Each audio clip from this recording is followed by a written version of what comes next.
Salmo 133.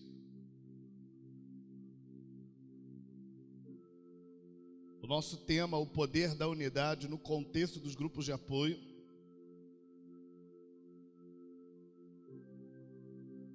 O nosso versículo-chave é como o óleo precioso derramado sobre a cabeça. Vamos ler o texto inteiro, Salmo 133.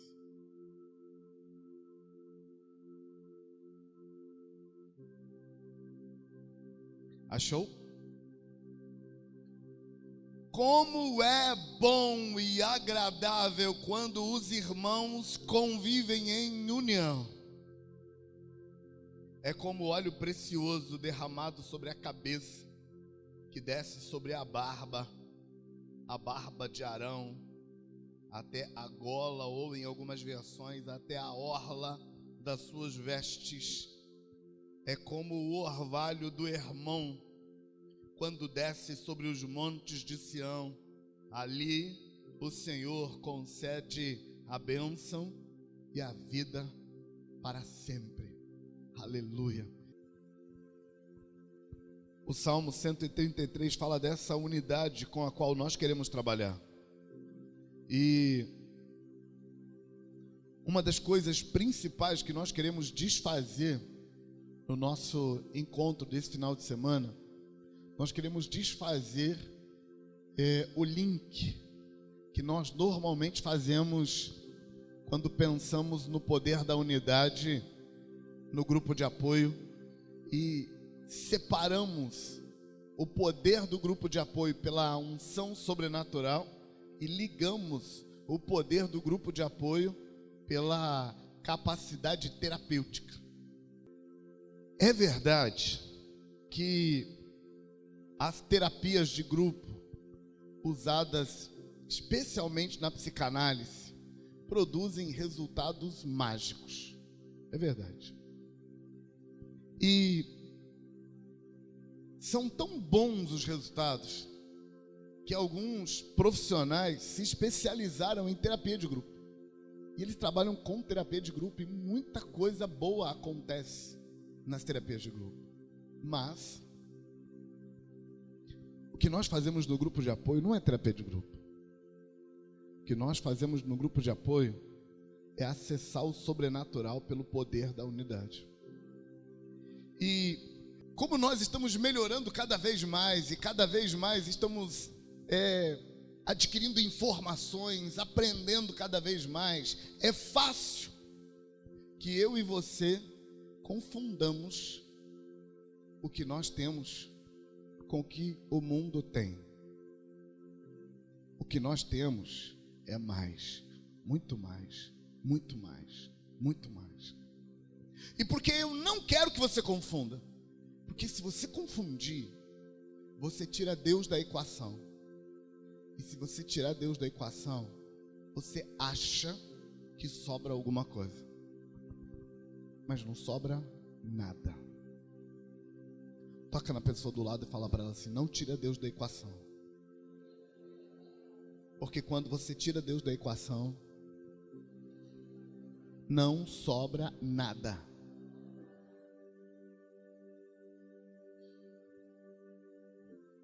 No Ministério Bálsamo de Gileade, tem muitos profissionais da psicologia trabalhando voluntariamente com a gente. Psicólogos, psicanalistas, terapeutas trabalham com a gente. E vários deles já sentaram comigo para trocar figurinha e falar para mim assim: pastor, os resultados dos grupos de apoio são resultados muito bons. Outras terapias não chegam nem perto do conjunto de resultado. E o que eles estão tentando me dizer é que os nossos resultados são baseados na nossa técnica. E eu preciso te contar, não tem nada a ver com a técnica. Tem a ver com Deus. agindo no nosso meio de forma sobrenatural e sendo acessado pelo poder da unidade. E, gente, sim, é verdade que o nosso grupo de apoio tem uma gotinha ou outra dos resultados da terapia de grupo? Sim. Mas o que eu quero que você veja nesse final de semana é que é muito mais do que isso. É sobrenaturalidade purinha. É Deus agindo de forma invisível e movendo as coisas e mudando as pessoas. Quantos de vocês já tiveram uma experiência de ver alguém que começa a caminhar no grupo de apoio e quando a pessoa começa, você pensa assim, esse daqui, não sei não se vai dar alguma coisa. E depois de algum tempo, você fica pensando assim, quem é aquela pessoa? Quem te viu e quem te vê fulano? Quem teve uma experiência assim? Pronto, tem dois aqui falando que é. O grupo de apoio libera sobre a gente um poder de mudança, de reestruturação psicológica, que é fenomenal. É processual, não é uma coisa da noite para o dia. Vai acontecendo. Alguns meses depois, a família daquela pessoa diz assim, fulano não é mais o mesmo. Aquele programa de cura mudou a vida dele. Quem já ouviu essa fala? O programa de cura mudou a vida de fulano. Quem já ouviu isso? Então, tem um poder sobrenatural que opera por causa da unidade que acontece ali. É esse poder da unidade que nós vamos pensar sobre ele esse final de semana inteiro. E eu quero que você se prepare para ser surpreendido pelo Espírito. Eu quero pensar com você só um pouquinho nesse Salmo 133. Eu quero que você note 3 duplas. Como é bom e agradável. A primeira dupla. Bom e agradável. Como é bom e agradável quando os irmãos convivem em união. É como óleo precioso derramado sobre a cabeça, que desce sobre a barba de Arão, e desce até a gola ou a orla das suas vestes. E é também como o orvalho do Hermon, quando desce sobre os montes de Sião. Segunda dupla. Primeira dupla, bom e agradável. Segunda dupla, óleo precioso e o orvalho de Hermon. E a terceira dupla, no versículo 3, ali o Senhor ordena a bênção e a vida para sempre. 3 duplas para ajudar a gente a entender a sobrenaturalidade e o mistério por trás de andar junto. Mas antes de pensar nessas 3 duplas, me deixe pensar com você na expressão inicial. Oh, como é bom. No Salmo 33, original hebraico,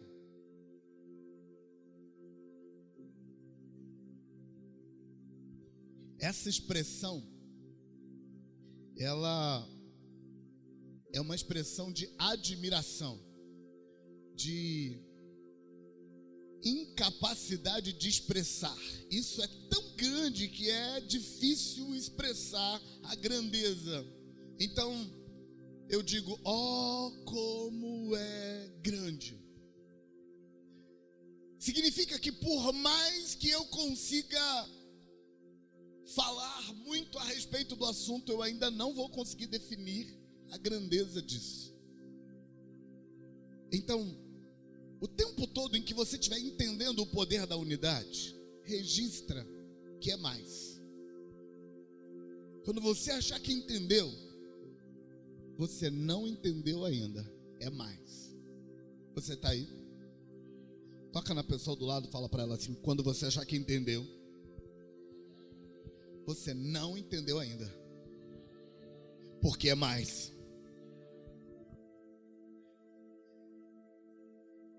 Primeira dupla de expressão: bom e agradável.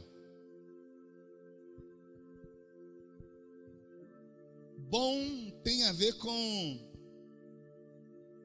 acessar a bondade de Deus. Bom tem a ver com Deus vai intervir e fazer as coisas serem boas. Bom significa vai funcionar porque Deus bondosamente se envolveu. Bom significa que quando a unidade acontece, a gente libera para Deus ser bom com a gente. Então, pensa assim: Deus é luz e nele não há treva nenhuma. Quando o mal me acessa, implica que esse mal definitivamente não veio de Deus. Quando o texto diz que a unidade acessa o que é bom, ela está dizendo: a natureza bondosa de Deus vai intervir quando a gente andar junto. Tem alguma coisa sobrenatural em andar junto. E abro um parêntese para dizer para você que isso é um princípio. O poder da unidade é um princípio. E a principal marca dos princípios é que princípio não pertence a ninguém. Quem usar, usou. Por exemplo, lei da gravidade é um princípio. Um bruxo pode usar a lei da gravidade para fazer a água sair da caixa que está no telhado e aparecer na torneira da pia da cozinha. Mas um pastor evangélico pode fazer a mesma coisa. Um assassino pode fazer a lei da gravidade trabalhar para ele. Uma Madre Teresa de Calcutá pode fazer a mesma coisa. Princípios funcionam para todos. A lei da unidade, ou o princípio da unidade, é um princípio. E ele funciona para todos. Nós, da igreja, podemos usar isso, nos unindo e atraindo a glória de Deus. As trevas também usam isso para atrair outras coisas. Capítulo 11 de Gênesis é uma prova disso. Capítulo 11 de Gênesis diz que um sujeito chamado Nimrod uniu toda a humanidade para abrir um portal chamado Torre de Babel. E o próprio Deus interveio naquela situação, porque eles estavam prestes a trazer o inferno à terra. E quando Deus fez a intervenção, Deus disse assim: desçamos e confundamos as línguas dos homens, porque na unidade que eles estão, nada lhes será impossível. Então, o princípio da unidade, ele abre o portal para Deus trazer o céu à terra, a intervenção celestial à terra. Mas se ele for usado pelas trevas, vai trazer a intervenção do inferno à terra.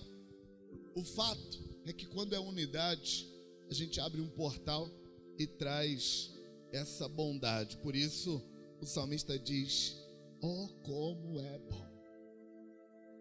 Você acha que você entendeu? Você não entendeu. É mais do que isso que você entendeu. Bem mais, bem mais, bem mais, bem mais. A unidade é poderosíssima. A segunda palavra da primeira dupla é a palavra agradável. Algumas versões substituem, em vez de agradável, usam maravilhoso, usam suave. A palavra maravilhoso implica em usar o dom de maravilhas. O dom de maravilhas tem a ver com cancelar leis naturais, fazer as coisas funcionar muito além do que é natural. Por exemplo, quando Jesus anda sobre as águas, quebrando a lei da gravidade, ele está operando um sinal classificado como uma maravilha. Por exemplo, quando Jesus multiplica pães, ele está quebrando outra lei que estabelece que a matéria não aumenta, não multiplica, não diminui. Você pode transformar a matéria, mas você não pode aumentar a matéria. A matéria é sempre a mesma matéria. Não quando Jesus está presente, porque Jesus pega 5 pães e 2 peixinhos dentro de um cesto, e Jesus tira um pão, quebra em 4 pedaços e joga no cesto de Pedro. E no cesto de Jesus tem 5 pães e 2 peixinhos. E Jesus pega outro pão e quebra em mais 4 pedaços e joga no cesto de Pedro. E no cesto de Jesus tem 5 pães e 2 peixinhos. E ele pega outro e quebra em 4 pedaços e joga no cesto de Pedro. E então o cesto de Pedro está cheio. E Jesus fala: Pedro, vai distribuir.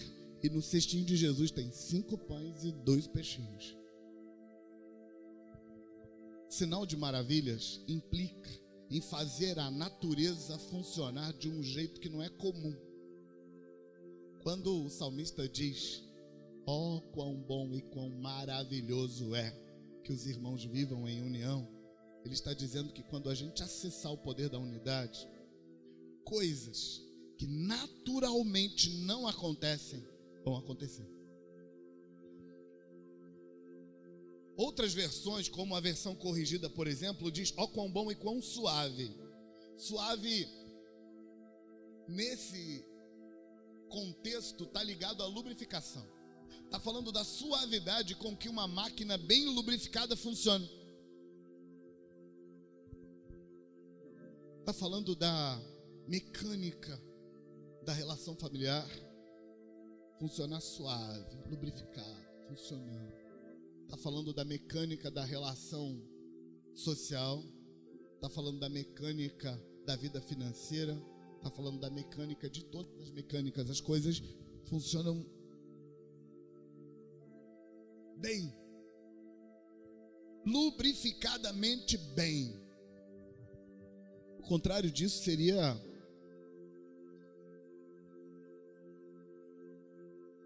as coisas travarem. Talvez você já tenha experimentado isso. Às vezes acontece na vida de todo mundo de tudo começar a dar errado ao mesmo tempo. Isso aconteceu na vida de Jó. Tudo. Vem um e dá uma má notícia, aquele vai embora, chega o outro e dá outra má notícia, aquele vai embora, chega o outro e dá outra má notícia. Sabe, às vezes isso acontece com a gente. Às vezes em menor escala. Às vezes a geladeira quebra. Quando você manda consertar a geladeira que volta, o ar-condicionado também queimou. Aí quando você manda consertar o ar-condicionado, o ventilador também queimou. E aí você vai botar o forno para funcionar, o forno do fogão também queimou. E aí, quando você resolve: não, eu vou para a igreja orar porque a vida está muito complicada, o carro também está quebrado, não dá para ir para a igreja. Você tem que orar em casa mesmo. Ó, quão bom e quão suave, ó, quão bom e quão maravilhoso, tem a ver com o inverso disso. O poder da unidade acessa uma manifestação de Deus que faz a vida funcionar de forma lubrificada.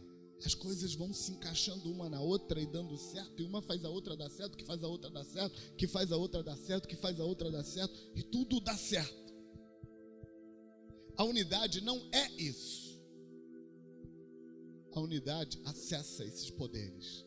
Acessa o poder do Deus que é bom. Acessa o poder do Deus que faz maravilhas, que traz suavidade para a vida, que faz as coisas andarem de um jeito bom. Aqui a primeira dupla acaba o trabalho dela. A primeira dupla é a dupla do bom e do agradável.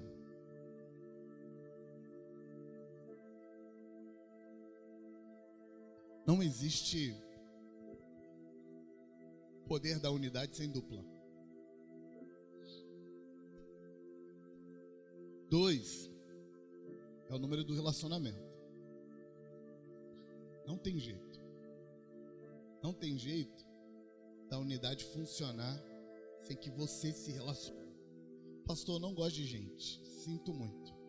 O poder da unidade só vai funcionar se você se relacionar com gente. Gente é um bichinho difícil de criar em casa. Eu concordo plenamente. Mas ainda assim, sem gente, sem dupla, sem relacionamento, não tem o poder da unidade. Por isso, o salmista coloca 3 duplas. E a segunda dupla é a dupla do óleo precioso e do orvalho do irmão. Ele está falando de coisas subjetivas.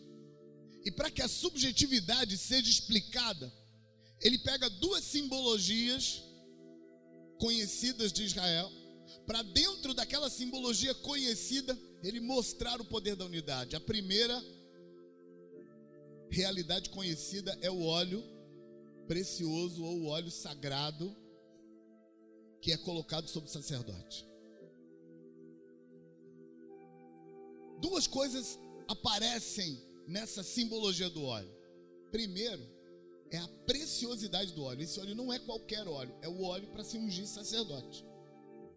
Esse óleo foi ensinado a Moisés no capítulo 32 de Êxodo. Não é um óleo barato, é um óleo caríssimo, com vários ingredientes diferentes, e precisa ser preparado segundo a arte do perfumista. É tão forte o perfume que Moisés proibiu de se usar como perfume. O cheiro é muito bom.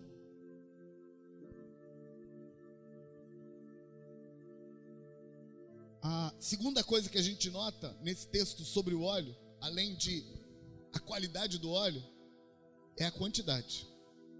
O texto diz que esse óleo é derramado sobre a cabeça, desce pela barba e chega, em algumas versões fala da gola, outras versões fala da orla do vestido do sacerdote. Mas aí você tem que lembrar que o vestido do sacerdote é aquela roupa pesadona, grossa, e a orla é lá no pé. Então, se a ideia de orla de algumas versões estiverem certas, o óleo foi numa quantidade tão grande que desceu pela cabeça, escorreu pela barba e foi molhando a roupa até pingar na orla. E eu sei que você deve estar perguntando assim: tá, pastor, mas tem uma versão que fala orla, tem outra versão que fala gola. Qual das duas está correta? Na verdade, de acordo com o hebraico original, nenhuma das duas. No hebraico original não tem uma referência nem de gola, nem de orla. O texto hebraico dá a ideia de no decorrer da roupa. Então, se fôssemos procurar uma das duas mais corretas, seria a orla. Porque no original hebraico a ideia é mais ou menos assim: o óleo que desce no decorrer da roupa do sacerdote. Agora pensa assim: quanto óleo é necessário para ir derramando? E aí eu estou imaginando o barulhinho da garrafinha fazendo guti, guti, guti, guti, guti, guti, guti, guti, guti, guti aqui. E aí ele vai penetrando e descendo, penetrando e descendo, para poder. Você sabe que a roupa, ela encharca e para o óleo.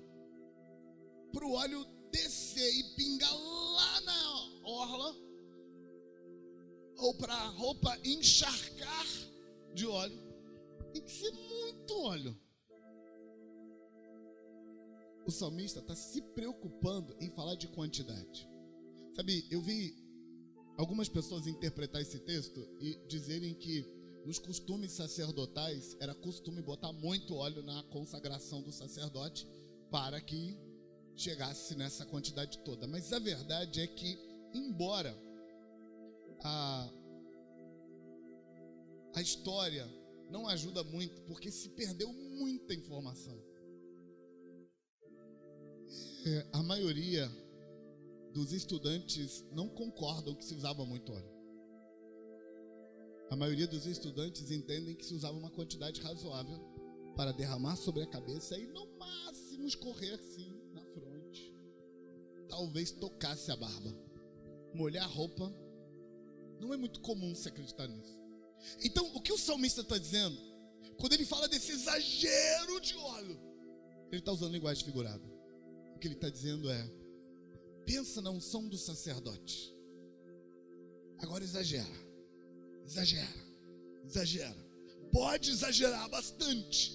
É isso que você consegue quando vive em unidade e libera a unção. Não é pouco, é muito. É a unção do sacerdote, só que exagerada. Você acha que já entendeu, né? Não entendeu ainda. É mais. É muito mais. Você não tem ideia do poder que a unidade tem. É muito forte. Então, em geral, quando a gente pensa na unção do sacerdote, a gente pensa numa carteirinha.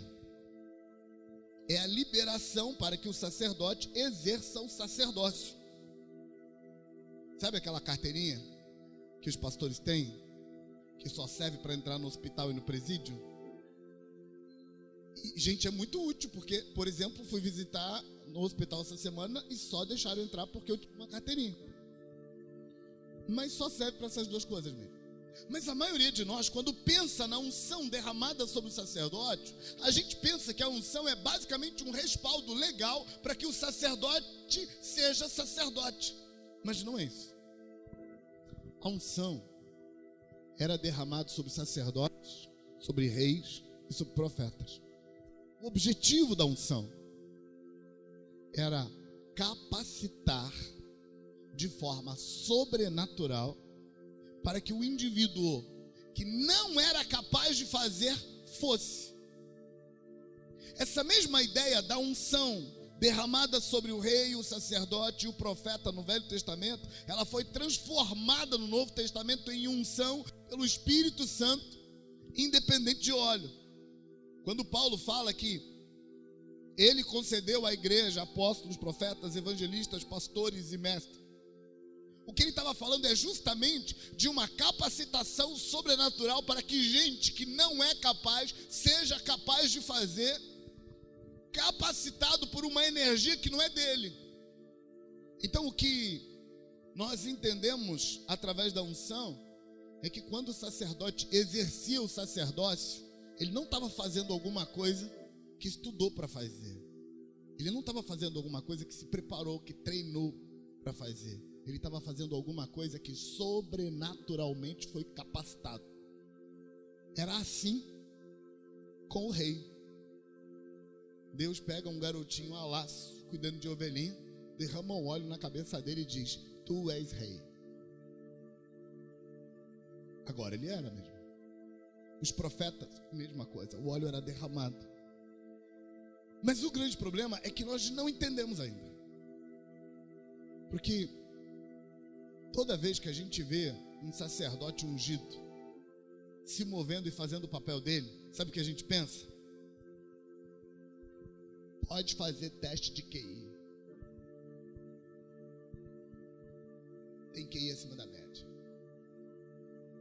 Toda vez que a gente vê um profeta fazendo o papel dele bem feito, ouvido pelo Espírito, a gente diz também, depois de estudar tanto, depois de se preparar tanto, as características sobrenaturais que nós notamos nesses homens, nós, embora deixemos Deus usar e abençoar a gente, no fundo o nosso inconsciente nos diz que a razão para essas pessoas serem tão boas é porque elas foram capacitadas para isso.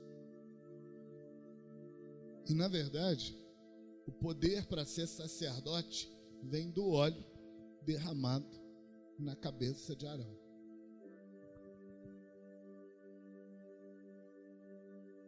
Mas você não entendeu ainda. É mais. Quando nós olhamos para as qualidades subjetivas que o Espírito desenvolve em alguns homens, é difícil ver Deus neles.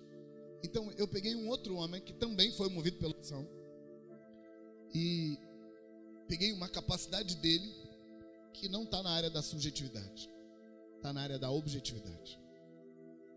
Eu peguei um juiz. O nome dele é Sansão. Todas Todas as vezes que Sansão se movia, fazendo uma daquelas peripécias que tornaram Sansão famoso, nós imaginamos Sansão um cara grande, alto, forte, marombado, capaz de fazer coisas tipo carregar 2 portas de aço da cidade nas costas. A gente imagina isso. Mas deixa eu te contar uma coisa. Sansão era um homem de estatura mediana, menos de 1,70 m. Não era gordo, era razoavelmente magro. Não é normal na etnia dos judeus daquele momento da história ter essa estatura toda. Ele não era forte. Todas as vezes que Sansão fazia uma daquelas peripécias que tornaram ele famoso, antes dele fazer, está escrito no texto assim, ó: então veio sobre ele o Espírito de Deus, ou se apossou dele em algumas versões. Deixa eu ler Juízes 14, versículos 5 e 6. Escuta isso. Está falando de Sansão esse texto. Sansão desceu com seu pai e sua mãe a Tina, e chegaram às vinhas de Tina, e eis que um leão novo, bramando, lhe saiu ao encontro. Então o Espírito do Senhor de tal maneira se apossou dele. Registra essa parte. Então o Espírito do Senhor de tal maneira se apossou dele, que ele rasgou o leão como quem rasga um cabrito, sem nada ter na mão. Todavia, nem seu pai, nem sua mãe deu a saber o que fizeram. Quando o texto faz a referência de como quem rasga um cabrito, a gente fica pensando que é fácil rasgar o leão, como é fácil rasgar um cabrito. Mas eu acho difícil rasgar um cabrito. E eu fico pensando, o que ele queria dizer? A palavra rasgar tem a ver com corte. A ideia é assim: pegou a faca, enfiou, pendurou o cabrito naquele lugar que eles penduram o cabrito para tirar o couro, e pegou a faca, enfiou aqui, uma faca afiada, e fez assim, e cortou de alto a baixo, num cabrito tranquilo, sossegado, morto, que não se mexe. Sansão fez com a mesma facilidade, sem faca, só com a mão, segurando na boca do leão, segurou embaixo e em cima, apertou e rasgou como se estivesse cortando com uma faca. Percebeu a peripécia? Mas antes de ele rasgar o leão, está escrito assim, ó: então o Espírito do Senhor de tal maneira se apossou dele. Ou seja, Sansão ficou possesso. Falei. E ele fez a peripécia. O que eu quero ajudar você a entender? Quando Sansão não estava possesso, ele não rasgava leão. Entendeu? Só rasgava leão quando ele estava possesso. Essa possessão de Sansão é o que simboliza o óleo sobre a cabeça de Arão. Pegaram? O óleo liberado sobre a cabeça de Arão é a mesma coisa que Sansão ficar cheio do Espírito. Você está aí? Juízes 15, 14 e 15, tem outra história. Quando iam chegando em Leí, os filisteus foram ao encontro dele aos gritos. Mas o Espírito do Senhor apossou-se dele. As cordas em seus braços se tornaram como fibra de linho queimada, e os laços caíram das suas mãos. Encontrando a carcaça de um jumento, pegou a queixada e com ela matou 1000 homens.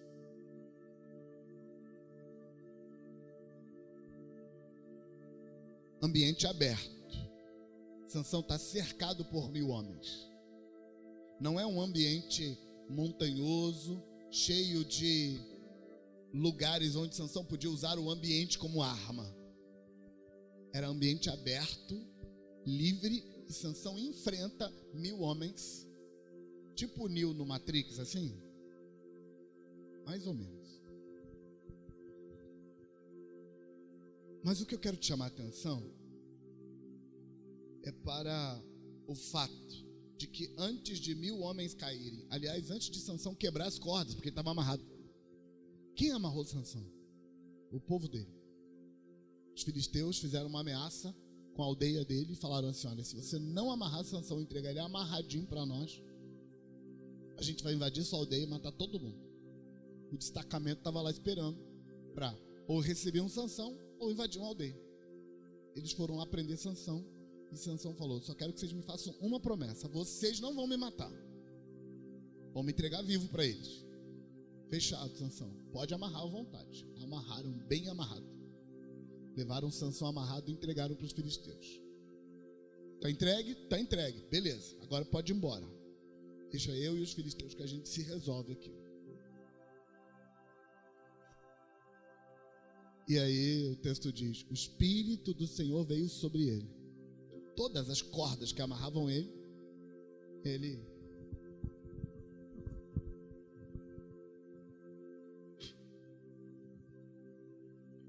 livrou das cordas. O texto diz como fio queimado. Eu estou fazendo assim com as mãos, porque é assim que a gente faz com fio queimado, sabe? Não deu trabalho. As cordas quebraram da mão dele. Mas o ponto não é Sansão.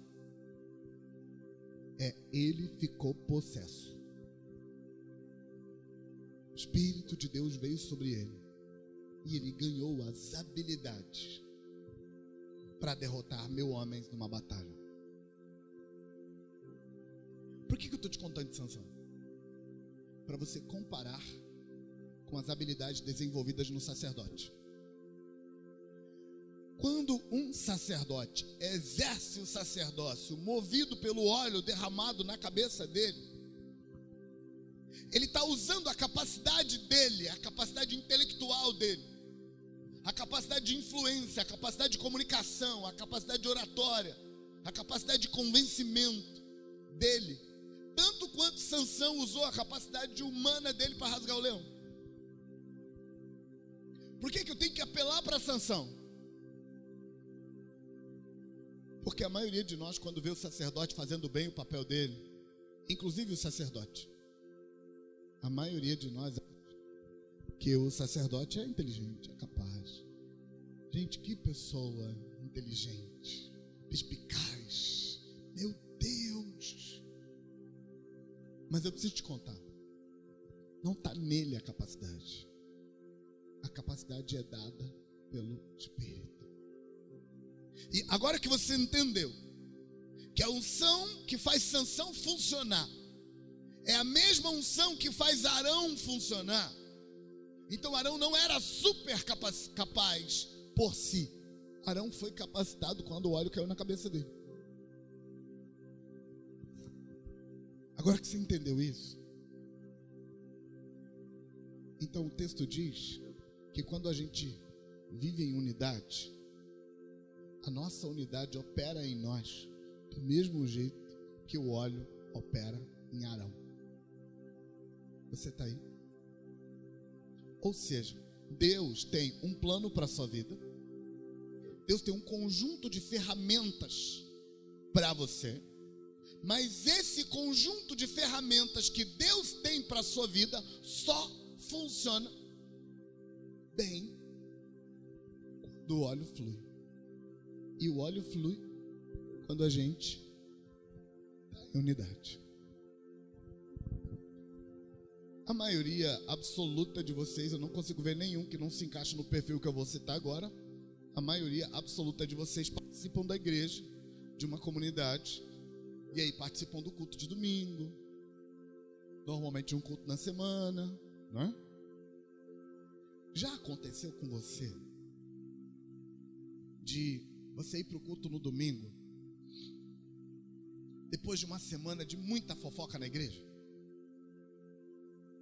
A coisa complicou, pegou fogo, a galera tá todo mundo falando de todo mundo, magoado com o pastor, magoado com a família pastoral, a confusão geral na igreja.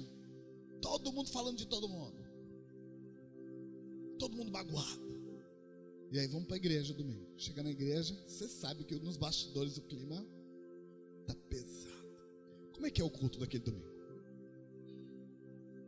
Não tem unidade na igreja. Como é que é o culto? O louvor não se entende, o instrumento não se harmoniza, a música não anda, a mesa de som falha, o pregador não prega. Não é um inferno? Quem já teve essa experiência e sabia que estava tendo? Quem já teve essa experiência e sabia que estava tendo? Muitas vezes a gente tem a experiência, mas não sabe que está passando por ela. A unidade rasga os céus e acessa a unção, a energia do sacerdócio. Essa energia do sacerdócio não quer dizer que você vai virar sacerdote, embora no Novo Testamento todo crente é sacerdote. Mas a ideia não é essa, não é te dar a carteirinha, é te dar o poder para exercer seu conjunto de ferramentas específicas. Quando você está em unidade, ligado à comunidade, a comunidade está funcionando e você está ligado a ela, o que você foi chamado para fazer flui com graça. Você até acha que está abafando, mas é só porque está possuído pela unção. A unção está operando em você, e você está fazendo o que você foi chamado para fazer com graça, com vida, com leveza, com força. Escuta isso.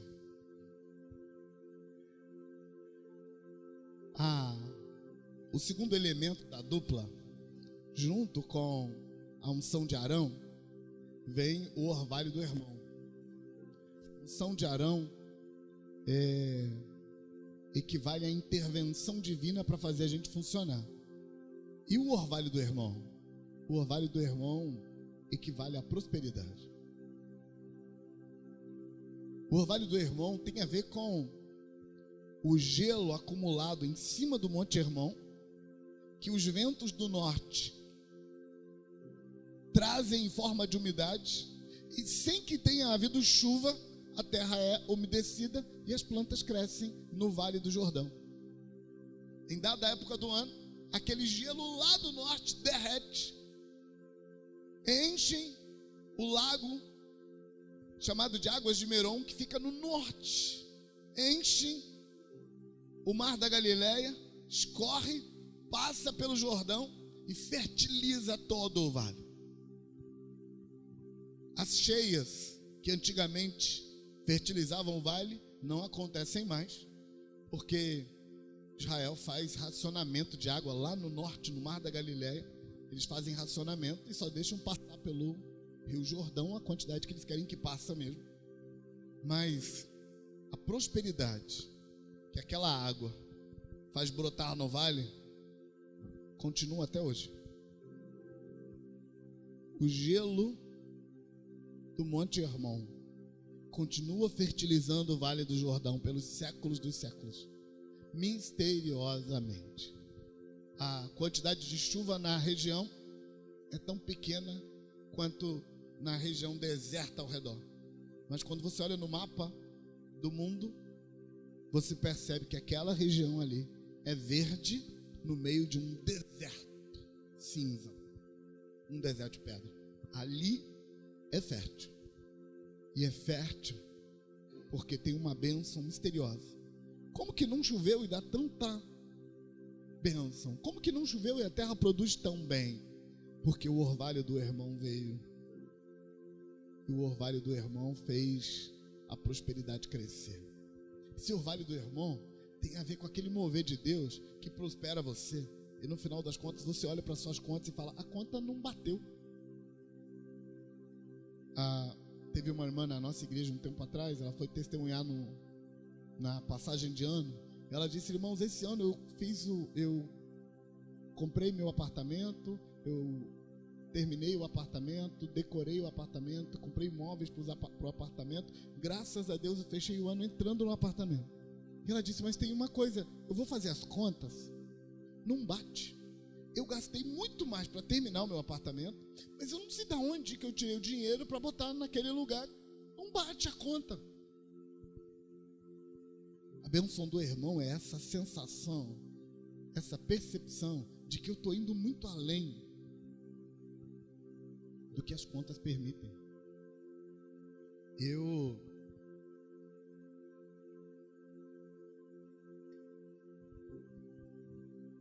estou conseguindo mais, estou avançando mais. E quando eu vou fazer a conta não bate. A bênção do irmão tem a ver com, o orvalho do irmão tem a ver com isso.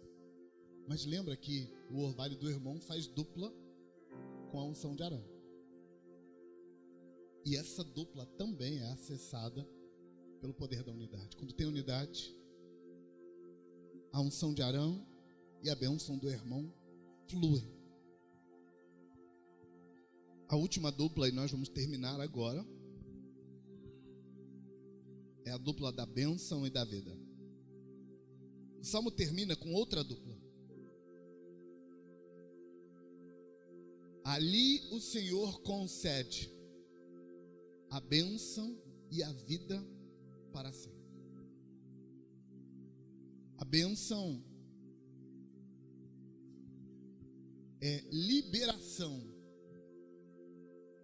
é permissão para avançar, para prosperar, para crescer. A palavra bênção significa isso. E vida é a energia que contraria a morte. Vida é o que faz a gente funcionar. E essas duas coisas fluem quando tem unidade.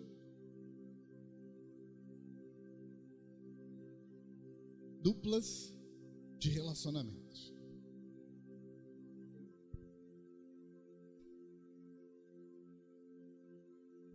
Faz a unidade acontecer e esses poderes são liberados. Eu não quero que você pense no lado negativo, eu quero que você pense no positivo.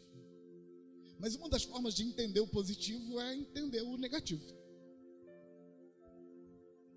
Às vezes eu falo para algumas pessoas que elas dizem para mim assim: pastor, eu sei que está errado, mas eu só valorizo as coisas depois que eu perco.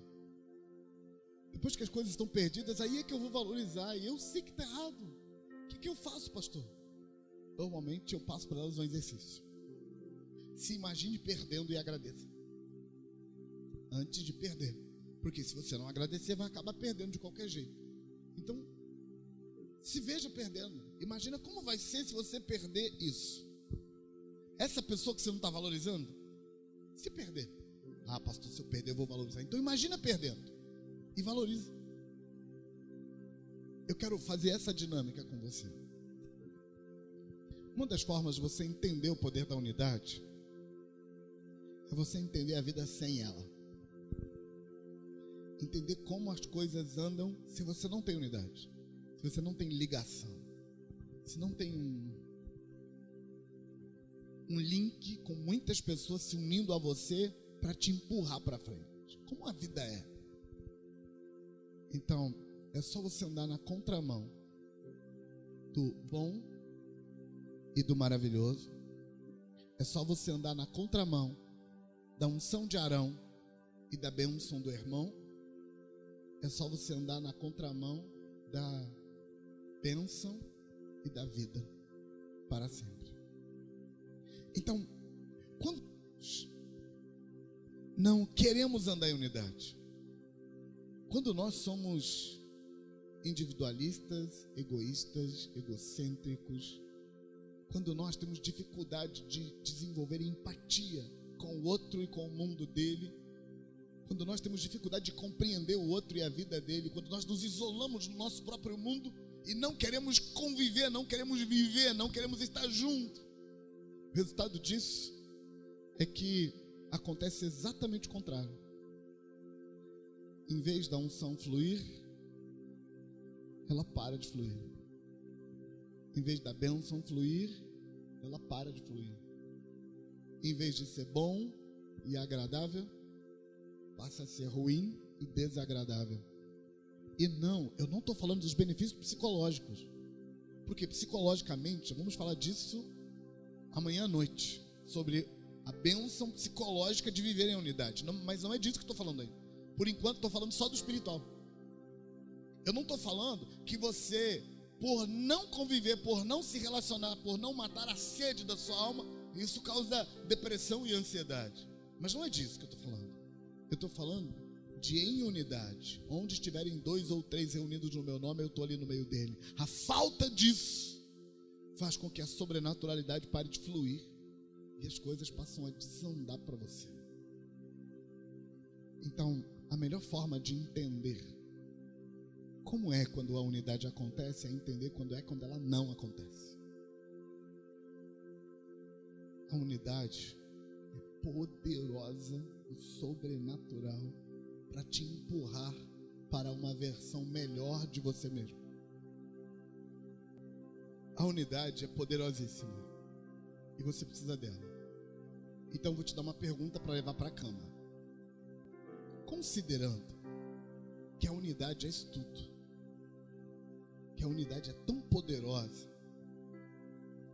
quanto a unção derramada sobre Sansão, que a unidade é tão poderosa quanto a prosperidade liberada sobre Israel e Jerusalém, considerando que a unidade é isso tudo, a pergunta é: quanto você está disposto a pagar para viver em unidade? Até onde você vai? Está disposto a negociar para viver em unidade? Engolir um sapo ou 2 para viver em unidade? Repetindo a pergunta, considerando que a unidade é tão maravilhosa, tão poderosa, quanto você está disposto a pagar para viver em unidade? Eu quero que você leve essa pergunta, mas não se preocupe, nós não vamos responder essa pergunta amanhã. O preço, eu só vou te contar o preço no domingo de manhã. Só domingo que eu falo o preço. Amanhã nós vamos entender um pouco melhor o quanto poder tem na unidade. Amanhã à tarde, amanhã à noite. Aí no domingo de manhã, quando tiver certeza que você quer comprar, aí eu falo o preço. Domingo de manhã eu te falo o preço. Mas antes de te falar o preço, eu estou querendo que você pense quanto você pode pagar, quanto que você aceita pagar. Porque coisa boa é caro, não é verdade? Coisa boa não é caro. Coisa boa é caro. Quanto você pode pagar? Pastor, eu não levo desaforo para casa. E se o preço para viver em unidade for levar desaforo para casa? Pastor, eu estou cansado de engolir sapo. E se o preço para a unidade for engolir sapo? Sabe qual é a parte legal? É que se você engolir sapo e a unidade fluir, a unidade vai liberar sobre você um poder que vai fazer o seu estômago funcionar bem e você nem vai notar que engoliu o sapo. Eu sei que é engraçado, mas é isso, exatamente isso que acontece. A unção cura você, capacita você, melhora você, faz você funcionar bem por causa da unidade. E aí você não engole o sapo, não tem unidade, e a coisa fica ruim do mesmo jeito. Quanto que você pode pagar para a unidade fluir? Quanto que você aguenta? Aguenta humilhação? 2 gotinhas só de humilhação. Aguenta? Aguenta negociar? Aguenta lidar com o seu senso de justiça? Pastor, isso é muito injusto. O que não é injusto, gente? O que não é? Não, mas eu quero que seja justo. Justo do ponto de vista de quem? Do seu? Porque justiça tem uma questão de ponto de vista também. Às vezes é justo do seu ponto de vista, mas do ponto de vista do outro não é justo. Quanto você consegue pagar para que haja unidade? Deus te trouxe esse final de semana para te fazer uma proposta. A proposta de Deus é: eu derramo um poder sobrenatural sobre a sua vida, e você se compromete comigo de pagar o preço. O preço para viver junto, o preço para andar em unidade, o preço para se recusar a quebrar a unidade. Porque o que Deus faz, Ele faz sempre liberando o poder da unidade. Sabe, uma das coisas que as pessoas falam sempre é que as ministrações de cura interior do encontro, elas fluem mais. Quem já notou que ministração de cura interior no encontro flui de um jeito, lá a sós na igreja local flui de outro jeito? Quem já notou isso? Por que será? Várias igrejas, várias denominações unidas num mesmo lugar, num final de semana inteira, buscando a face de Deus, cria a unidade, a unção é liberada, as ministrações fluem tranquilo. Unidade é o segredo. Mas quanto é que você vai pagar pela unidade? O que você aguenta para que haja unidade? O quanto você negocia para que haja unidade? Eu sei que a sua pergunta já é: pastor, fala logo quanto custa para eu saber se eu estou disposto a pagar. Não vou te falar o preço ainda. Eu vou te falar o preço domingo de manhã. Mas quanto você consegue pagar? Quanto você está disposto a pagar?